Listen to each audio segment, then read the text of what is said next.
Welcome once again to Words of Life.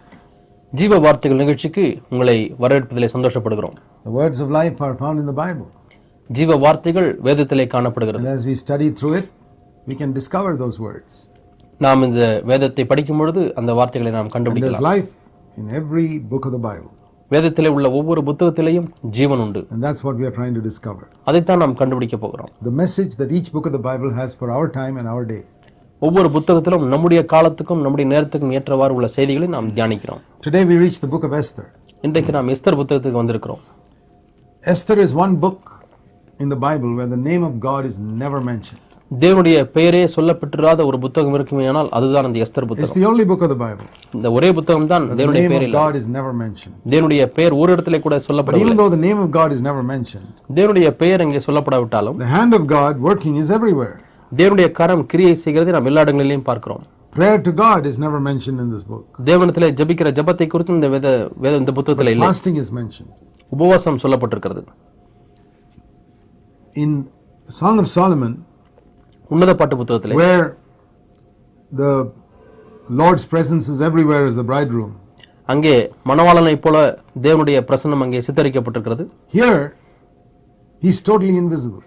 இங்கே அதுவும் கூட இல்லாதபடிக்கு மறைக்கப்பட்டிருக்கிறது. So here we see God in the background working on behalf of his people. தேவன் தம்முடைய ஜனத்தின் சார்பாக பின்னணியிலிருந்து கிரியை செய்கிறதை நாம் பார்க்கிறோம். This refers to the Jews who stayed back in Babylon and did not go to Jerusalem. பாபிலோனிலேயே தங்கிவிட்ட யூதர்கள் எருசலேமுக்கு போகாமல் அங்கு தங்கிவிட்ட யூதர்களை குறித்து நாம் வாசிக்கிறோம். In the other studies we saw about the Jews who went back to Jerusalem. இதற்கு முந்தின வேத பாடங்களிலே நாம் எருசலேமுக்கு திரும்பி போன யூதர்களை குறித்து வாசித்தோம். Left Babylon and came to Jerusalem. பாபிலோனை விட்டு எருசலேமுக்கு போன யூதர்களை குறித்து வாசிக்கிறோம். Even today, இன்றைக்கும் கூட there are many of God's people who are still in Babylon. அநேக தேவனுடைய ஜனங்கள் பாபிலோனிலேயே இருக்கிறார்கள். God doesn't forsake them. தேவன் அவர்களை கைவிடவில்லை. He cares for them. அவர்களுக்காக தேவன் கரிசனை That's what we see in கொள்கிறார். the book of Esther. இதைத்தான் இந்த எஸ்தர் புத்தகத்திலே வாசிக்கிறோம். That God cares and provides and protects even his children who still decide to stay in Babylon. பாபிலோனிலே தங்க தீர்மானித்த மக்களுக்காக தேவன் அவர்களுக்காக பிரயாசப்படுகிறார், காக்கிறார், அவர்களுக்காக பராமரிக்கிறார். God's command is to come out of Babylon. தேவனுடைய கட்டளை பாபிலோனை விட்டு வெளியே வாருங்கள் என்பதுதான். Revelation 18:4 says, "Come out of her, my people." என் ஜனங்களே அவளிடத்திலிருந்து வெளியே வாருங்கள் என்று வெளிப்படுத்தின விசேஷம் 18ஆம் அதிகாரத்திலே Which வாசிக்கிறோம். proves that God's people are there in Babylon. தேவனுடைய ஜனங்கள் பாபிலோனில் இருக்கிறார்கள் என்பது இது நிரூபிக்கிறது. Because he says, "My people." என் ஜனங்கள் என்று Come out of சொல்கிறார். Babylon. பாபிலோனை விட்டு வெளியே வாருங்கள் என்று Some சொல்கிறார். respond to that. ஒரு சிலர் அதற்கு பதில் கொடுக்கிறார்கள். Many of them don't. அநேகர் அதற்கு கீழ்ப்படிவதில்லை. But God cares for them. ஆனாலும் தேவன் அவர்களுக்காக கவனமாக இருக்கிறார். See, God doesn't help only those who want his best. தேவனுடைய மேன்மையான காரியம் தேவை என்று சொல்லுகிறவர்களுக்கு மட்டும் தேவன் உதவி செய்கிறார் அல்ல. If you don't want God's best, தேவனுடைய மேன்மையானது எனக்கு தேவையில்லை என்று சொல்வாயானால் he'll help you to live with the second best. இரண்டாவது மேன்மையான காரியத்தோடு கூட வாழ்வதற்கு உனக்கு உதவி செய்வார். Or the 10th best. அல்லது 10வது மேன்மையான காரியத்தோடு வாழ்வதற்கு உனக்கு உதவி Of course, செய்வார். you'll have a lot of regret in eternity if you have not chosen God's best. தேவனுடைய மேன்மையான சிறந்த காரியத்தை நீ தேர்ந்தெடுக்காவிடில் நித்தியத்திலே உனக்கு அதிக வருத்தம் இருக்கும். But God still cares for his children. ஆனாலும் தேவன் தம்முடைய பிள்ளைகளை காக்கிறார். Just like a father cares for his children. ஒரு தகப்பன் தன் பிள்ளைகளை காக்கிறது போல, Even if they don't choose the very best that the father wants for them. தகப்பன் தன் பிள்ளைகளுக்கு என்ன மேன்மையானதை விரும்புகிறாரோ அதை பிள்ளைகள் தேர்ந்தெடுக்காவிட்டாலும் கூட, And maybe that is the reason why God has not mentioned his name in this book. ஒருவேளை இதன் நிமித்தமாக தேவன் தம்முடைய பெயரை இந்த புத்தகத்திலே குறிப்பிடாமல் இருந்திருக்கலாம். He doesn't publicly identify with those who don't choose to come to Jerusalem. எருசலேமுக்கு வருவதற்கு தேர்ந்தெடுப்பு செய்யாத மக்களோடு கூட தேவன் தம்மை ஒருமுகப்படுத்திக் கொள்ள விரும்பவில்லை. Now in this story we read about a king who one day was drunk. இங்கே ஒரு ராஜா இருந்தான், அவன் ஒரு நாளிலே குடித்து வெறித்திருந்தான். And he told his beautiful queen Vashti to come and show herself to the other people who were there. அங்கே விருந்து செய்ததான மற்ற மக்களுக்கு தன்னுடைய மனைவி காண்பிக்கும்படியாக அந்த ராணியை, அழகான ராணியை கூப்பிடுகிறான். Queen Vashti was a very modest woman and she refused to come and show herself to all the other men. அங்கே அந்த வஸ்தி ராணி அவள் மிகுந்த அடக்கமுள்ளவனாய் நாணமுள்ளவளாய் இருந்தபடினாலே தன்னை மற்றவர்களுக்கு வந்து காண்பிப்பதற்கு அவள் விரும்பவில்லை. In those days the king had a relationship with the queen as a subject and not as a wife. அந்த நாட்களிலே ஒரு ராஜா அந்த ராணியோடு கூட உள்ள தன்னுடைய உறவு என்பது அந்த குடிமகன் என்ற ஒரு உறவு தான் இருந்ததே ஒழிய கணவன் மனைவி என்ற உறவு இல்லை. He was very angry when this subject of his wife would not listen to him. அந்த தன்னுடைய மனைவியாகிய அந்த ராணி தன்னுடைய வார்த்தைக்கு இணங்கவில்லை என்ற உடனே அவன் கடும் கோபம் கொண்டான். And all his wise men said, "Okay, we got to get rid of this queen." இந்த ராணியை தள்ள வேண்டும் அவளுடைய ஸ்தானத்திலிருந்து என்று எல்லா ஞானிகளும் சொன்னார்கள். We'll find another queen. வேறொரு ராணியை நாம் பார்த்துக் கொள்வோம் என்று சொல்கிறார். Now all these things that happen among the non-Jewish people. இவ்வளவு காரியங்களும் யூதர் அல்லாத மக்களிடத்தில் நடக்கிறது. Even there we see the sovereignty of God in allowing Vashti to be removed. அந்த இடத்திலே கூட வஸ்தி தள்ளப்படுவதற்கு தேவன் தம்முடைய சர்வ ஆளுமை திறனினாலே அனுமதிக்கிறார். Esther could come into that place. Esther அந்த இடத்திலே வரும்படியாக தேவன் அங்கே அனுமதிக்கிறார். And thus protect God's people. இப்படி தேவன் தம்முடைய ஜனங்களை பாதுகாக்க முடியாது விரும்புகிறார். And so after Vashti had been removed, வஸ்தி தன்னுடைய ஸ்தானத்திலிருந்து தள்ளப்பட்ட பிறகு the king's attendants went around looking for beautiful girls to be the next queen. அடுத்த ராணியாக வரும்படியாக அழகான பெண்கள் எங்கே இருக்கிறார்கள் என்று தேடிக்கொண்டிருக்கிறான் ராஜா. And that's how they came across Esther. இப்படித்தான் எஸ்தரை வந்து பார்க்கிறார்கள். Who was being brought up by Mordecai. Esther மொர்தெகாயினாலே வளர்க்கப்பட்ட ஒரு பெண்ணா இருந்தாள். We read in chapter 2 verse 5 about this man named Mordecai. 2ஆம் அதிகாரம் 5ஆம் வசனத்திலே இந்த மொர்தெகாயை குறித்து வாசிக்கிறோம். And he was bringing up his uncle's daughter. அவனுடைய சித்தப்பாவுடைய மகளை அவன் வளர்க்கிறான். Because her parents had died. அவளுடைய பெற்றோர் மரித்தபடினாலே தன்னுடைய சிறிய தகப்பனுடைய குமாரத்தை இவன் வளர்க்கிறான். Esther was his uncle's daughter. Esther தன்னுடைய சித்தப்பாவுடைய மகள். And when the people looked for beautiful girls, they found Esther. அழகான பெண்களை தேடி பார்க்கும்போது எஸ்தரையும் வந்து கண்டுபிடிக்கிறார். And she was taken before the queen and the queen before the king, and the king liked her. இப்பொழுது அந்த எஸ்தரையும் அந்த ராஜாவுக்கு முன்பாக கொண்டு செல்கிறார்கள். ராஜாவும் எஸ்தரை பார்க்கும்போது அவனுக்கு பிடிக்கிறது. And the king loved Esther. We read in chapter 2 verse 17 more than all the other women. மற்ற எல்லா ஸ்திரீகளை பார்க்கலாம் எஸ்தரை அந்த ராஜா அதிகமாய் நேசித்தார் என்று 2:17 வாசிக்கிறோம். And the royal crown was set on her head. அந்த ராஜாவுடைய கிரீடமானது அவளுடைய தலையிலே இப்பொழுது வைக்கப்படுகிறது. She became the queen. அவள் ராணியாய் மாறுகிறாள். And in that time we read about Mordecai having saved the king's life. அந்த நேரத்தில் தான் chapter 2 verse 21. 2ஆம் அதிகாரம் 21ஆம் வசனத்திலே மொர்தெகாய் அந்த ராஜாவுக்கு வர வேண்டிய பெரிய ஆபத்திலிருந்து அவனை விடுவிக்கிறான். This is a small event, but that's what turns the whole story at a later stage. இது ஒரு சிறு சம்பவம் தான், ஆனால் பின்னாக வரும்பொழுது இந்த சம்பவம் தான் கதையை அப்படியே மாற்றுகிறது. Now these were days when people did not wholeheartedly obey every command of God. இந்த மக்கள் வாழ்ந்த நாட்களிலே அவர்கள் தேவனுடைய கட்டளைக்கு முழுமையாய் கீழ்ப்படியாத நாட்களா இருந்தது. It says in chapter 2 verse 10 that Esther did not make known that she was a Jew. தான் ஒரு யூத குலத்தை சேர்ந்த பெண் என்பதை எஸ்தர் யாருக்கும் அறிவிக்கவில்லை. Mordecai told her, don't say that. நீ இதை சொல்ல வேண்டாம் என்று மொர்தெகாய் சொல்லியிருந்தார். See, there was a very clear command in God's law that a Jew should not marry a non-Jew.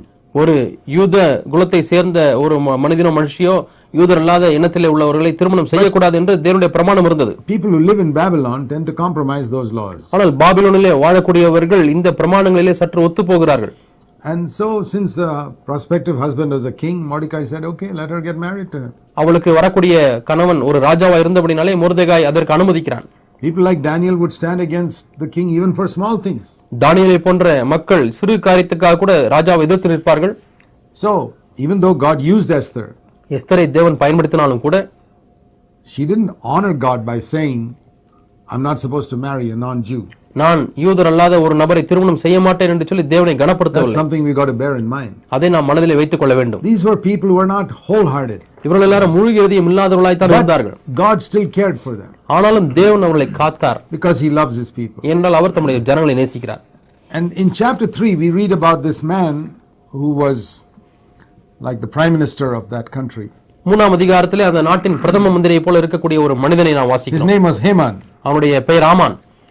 And Haman was a man who wanted everybody to bow down to him. இந்த ஆமான் என்கிற இந்த மனிதன் எல்லாரும் தன்னை வணங்க வேண்டும் என்று விரும்பினான். But Mordecai would not bow down to Haman. ஆனால் மொர்தெகாய் ஆமானை ஒரு காலம் வணங்கவில்லை.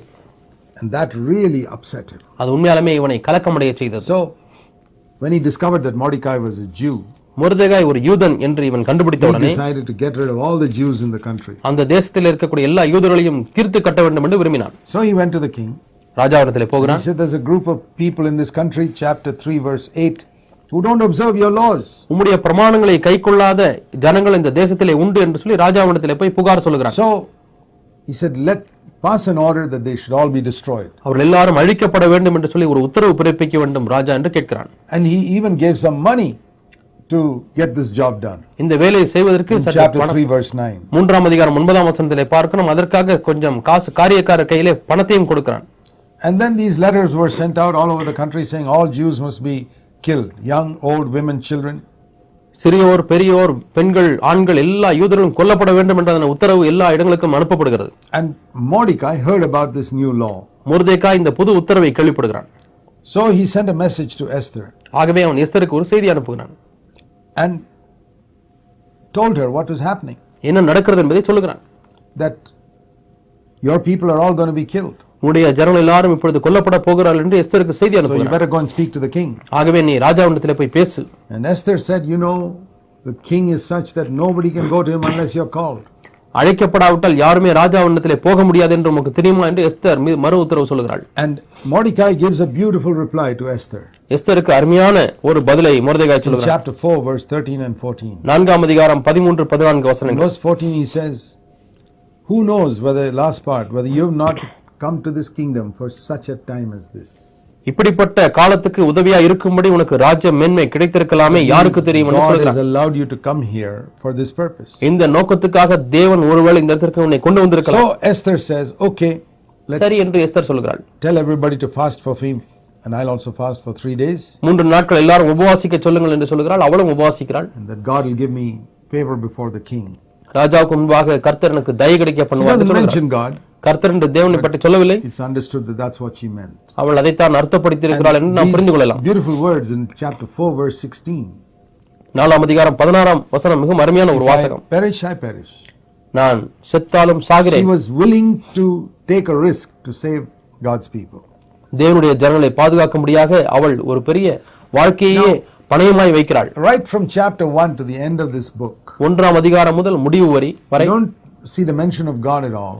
தேவன் என்ற பெயரே வரவில்லை. But you see the sovereignty of God working in little things. ஆனால் சிறு சிறு காரியங்களிலே சர்வத்தையும் ஆளுகிற தேவனுடைய தன்மையை நாம் பார்க்கிறோம். Esther arranged for a banquet and invited Haman also. Esther அங்கே ஒரு விருந்தை ஆயத்தம் பண்ணி அந்த ராஜாவை வரவழைத்தார். Haman was very proud about the fact that he was invited to a banquet. ஆமானையும் எஸ்தர் வரவழைக்கும் பொழுது ஆமான் தான் வரவேற்கப்பட்டதை பெருமையாக எண்ணுகிறான். But he says, I'm so disturbed, banquet or no banquet, I'm disturbed that Mordecai doesn't bow down to me. எனக்கு விருந்தோ இல்லையோ மொர்தெகாய் என்னை வணங்கவில்லை, ஆகவே நான் கோபமா இருக்கிறேன், அது எனக்கு தொந்தரவா இருக்குது என்று சொல்கிறான். Haman had a wife who was just as bad as he was. ஆமானுக்கு ஒரு மனைவி இருந்தால், அவளும் இவனைப் போலவே மோசமான மனைவியா இருந்தாள். And his wife gave him a suggestion. அந்த ஆமானுடைய மனைவி அவனுக்கு ஒரு ஆலோசனை சொல்லுகிறாள். Imagine if you have a wicked wife who's no help to you. உங்களுக்கு உதவியா இராதபடி ஒரு துன்மார்க்கமான ஒரு மனைவி இருந்தால் எப்படி இருக்கும் என்று எண்ணி பாருங்கள். Chapter 5 verse 14. 5ஆம் அதிகாரம் 14ஆம் வசனத்திலே வாசிக்கிறோம். Make a gallows 75 feet high and get the king's permission to hang Mordecai on that. 75 உயரமான ஒரு தூக்கு மரத்தை செய்து அதிலே மொர்தெகாயை தூக்கி போடும்படி அவள் ஆலோசனை Now to கொடுத்தாள். hang a man you need a gallows only about 10 feet high. ஒரு மனிதனை தூக்கிலே மாட்ட வேண்டும் என்று சொன்னால் 10 அடி உயரமுள்ள தூக்கு மரம் போதும். Why do you need something 75 feet high which is like a 7-story building? 7 மாடி கட்டடத்தை போல அவ்வளவு உயரமான தூக்கு மேடை எதற்கு? It will be a job to even get the man up there to hang him. அந்த மனிதன் அந்த இடத்துக்கு கொண்டு போவதே ஒரு பெரிய வேலையா இருக்குமே. And what a job it is to construct such a huge gallows 75 feet high which is so stable. அப்படிப்பட்ட உயரமான ஒரு தூக்கு மேடையை கட்டுவது என்பது எவ்வளவு கடினமான ஒரு வேலை. Why did he want such a high gallows? ஏன் இப்படிப்பட்ட உயரமான ஒரு தூக்கு மேடையை கட்ட விரும்புகிறார்? So that Mordecai would be seen by all the people in the city hanging there. அந்த பட்டணத்திலே உள்ள அனைவரும் மொர்தெகாயை தூக்கிலே மாட்டி தொங்குவதை பார்க்க வேண்டும் என்று விரும்புகிறார். That's how evil Haman and his wife were. அந்த அளவுக்கு ஆமானும் மனைவியும் கொடுமையுள்ளவர்களாக இருந்தார்கள். That night itself he made the gallows. அன்று இரவோடு இரவாக தூக்கு மரத்தை கட்டுகிறார். He was so keen on getting Mordecai hanged as soon as possible. எவ்வளவு சீக்கிரமாய் முடியுமோ அவ்வளவு சீக்கிரமாய் இந்த மனிதனை தூக்கிலே மாட்ட வேண்டும் என்று விரும்புகிறான். And next morning he was going to go and ask the king for permission to hang Mordecai. அடுத்த நாள் காலையிலே ராஜாவிடத்திலே போய் மொர்தெகாயை தூக்கிலே மாட்டுவதற்கு அனுமதி கேட்க போகிறார். See the timing of God in all this. எல்லா காரியங்களிலும் தேவன் எப்படி காலத்தை கட்டுப்படுத்துகிறார் என்று பாருங்கள். If God is one day late in something, story can be completely different. தேவன் ஒரு நாள் காலதாமதமானாலும் கதையே முற்றிலுமாய் மாறிவிடும். See what happens here. இங்க என்ன நடக்கிறது என்று பாருங்கள். That night the king could not sleep. அந்த இரவு ராஜாவுக்கு நித்திரை வரவில்லை. Chapter 6 verse 1. 6ஆம் அதிகாரம் 1ஆம் வசனம். Who is the one who keeps the king awake that night? அந்த இரவிலே ராஜாவை விழிக்கச் செய்தது யார்? God. தேவன். Because God had to protect Mordecai. ஏனென்றால் தேவன் எப்படியாவது மொர்தெகாயை காப்பாற்ற வேண்டும். Mordecai did not know what is happening. என்ன நடக்கிறது என்று மொர்தெகாய்க்கு தெரியாது. He was fast asleep. அவன் நன்றாக தூங்கிக் கொண்டிருக்கிறான். He didn't know that they were arranging for him to be hanged the next day. அடுத்த நாள் தன்னை தூக்கிலே மாட்ட போகிறார்கள் என்று கூட அவனுக்கு தெரியாது. He was fast asleep. அவன் நன்றாக தூங்குகிறான். Just like Peter in the prison, fast asleep even though he's going to be beheaded the next day. அடுத்த நாளிலே தலை சிரச்சேதம் பண்ண போகிறது என்று அறிந்தும் பேதுரு நன்றாக சிறைச்சாலை தூங்கிக் கொண்டிருந்தது போல God can protect his children. தேவன் தம்முடைய பிள்ளைகளை பாதுகாக்க முடியும். We don't have to fear. நாம் பயப்பட தேவையில்லை. We can sleep peacefully. நாம் சமாதானமாக தூங்கலாம். And that night the king could not sleep.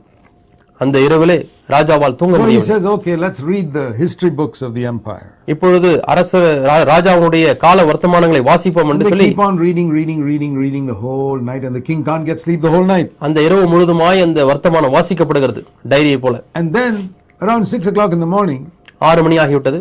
They come in that history book to the place where it is written that Mordecai reported 2 people who wanted to kill the king and save the king's life. மொர்தெகாய் சரியான நேரத்திலே அந்த அறிக்கையை அனுப்பி ராஜாவுடைய ஜீவனை காப்பாற்றினான் என்று எழுதப்பட்ட அந்த இடத்துக்கு வருகிறார்கள். That didn't come in the beginning of the records, it came after many hours of reading. ஆரம்பத்திலேயே அது வரவில்லை, ஆனால் अनेक மணி நேரங்கள் வாசித்த பிறகு கடைசியில் அது வருகிறது. And the king said, stop. போதும் நிறுத்து என்று சொல்கிறார் ராஜா. Somebody saved my life.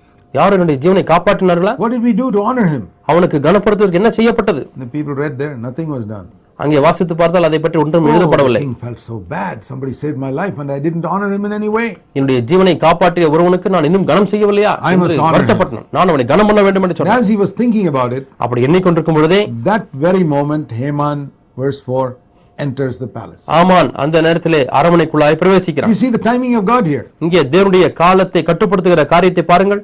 If it was half an hour later, the story would have been different. அரை மணி நேரம் கழித்து வாசித்திருப்பாயானால் காரியம் வித்தியாசமாயிருக்கும். If it was 10 minutes later, 10 நிமிடம் கழித்து, if they hadn't reached that point, அல்லது இன்னுமாய் அந்த குறிப்பிட்ட காரியத்தை வாசிக்காமல் இருந்தால், or if they had read too slowly, அல்லது மெதுவாக வாசித்திருந்தால், they hadn't reached that point, அந்த குறிப்பிட்ட வாசகத்துக்கு வராமல் இருந்தால், Haman would have come and got permission to hang Mordecai.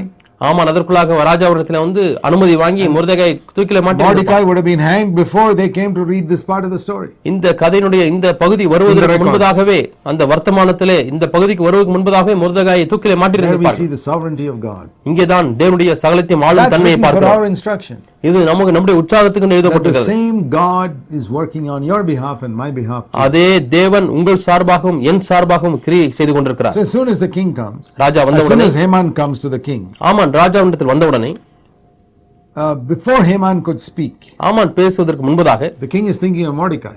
ராஜா மொர்தெகாயை குறித்து எண்ணிக்கொண்டிருக்கிறார். He doesn't mention the name. ஆனால் பேரை அவர் சொல்லவில்லை. He says, Haman, how shall I honor somebody whom I want to honor greatly? நான் அதிகமாய் கனப்படுத்துகிற ஒரு மனுஷன் இருக்கிறான், அவனை எப்படி கனப்படுத்தலாம் என்று கேட்கிறான். And Haman is such a conceited person. In verse 6 he thinks, oh, of course the king wants to honor me. தேவன் ராஜா என்னை தான் கனம் பண்ண விரும்புகிறார் என்று சொல்லும் அளவுக்கு அவன் பெருமையுள்ளவனாய் இருந்தபடினாலே அவன் அப்படி எண்ணிக்கொண்டிருக்கிறான். So he says, bring a royal robe, put it on him. ஒரு ராஜ வஸ்திரத்தை கொண்டு வந்து அவன் மீது உடுத்துங்கள். Put him on the king's horse. ராஜாவுடைய குதிரை மேல் வையுங்கள். Put a crown on his head. அவன் தலையிலே ஒரு கிரீடத்தை வையுங்கள். And let one of the king's most noble princes lead him through the city. ராஜாவுடைய ஒரு நல்ல ஒரு மந்திரி இவனை பட்டணத்திலே கொண்டு செல்லட்டும். And the king said, that's a good idea. ராஜா சொன்னார், அது நல்ல ஒரு கருத்து. Go and do that immediately to Mordecai. போய் உடனடியாக மொர்தெகாய்க்கு அப்படி செய்யுங்கள் என்று சொல்லிவிட்டார். I would have liked to see Haman's face at that time.